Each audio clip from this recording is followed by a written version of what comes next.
Hey guys, today we're going to talk about payment receipts, and many of you probably already know that we do automatically send out payment receipts to your customers whenever they submit a payment through the system, either through the online payment portal, whether you put in a payment manually on the invoice and have that process, the system automatically sends a receipt to the customer, and it uses their default customer email address.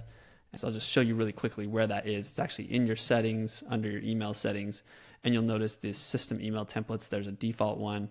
It'll say currently active. If it's on, you can also turn it off if you don't want those to automatically go out. But if you click on it, you can modify the verbiage and what the email says and what information is included in that email for when the receipts go out and when a payment is made. So I'm not going to dive into this too much because there's already a full video on this that Johnny did when we released the feature. So that I just wanted to highlight that so you know kind of what we're talking about here. So that's already in there. Now, what we can actually do is we can use that template to manually send a receipt via email for an individual transaction that we want to. So in the case that, say your customer calls and says, I just made a payment online, but I never got any confirmation. Maybe, I don't know, maybe it went to spam or, something happened with the email and it didn't go through for some reason.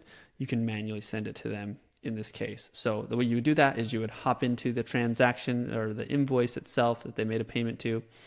Let's pick one that has a payment here. We go into the payments tab, which will give us a list of all the payment history. And for the individual transaction that we want to send to our customer, you'll notice on the right-hand side next to the refund button, we have a send receipt button. So you're just going to click this, okay? And then it's going to have a modal that pops up, as you can see here. And you're going to select the email address to send the receipt to.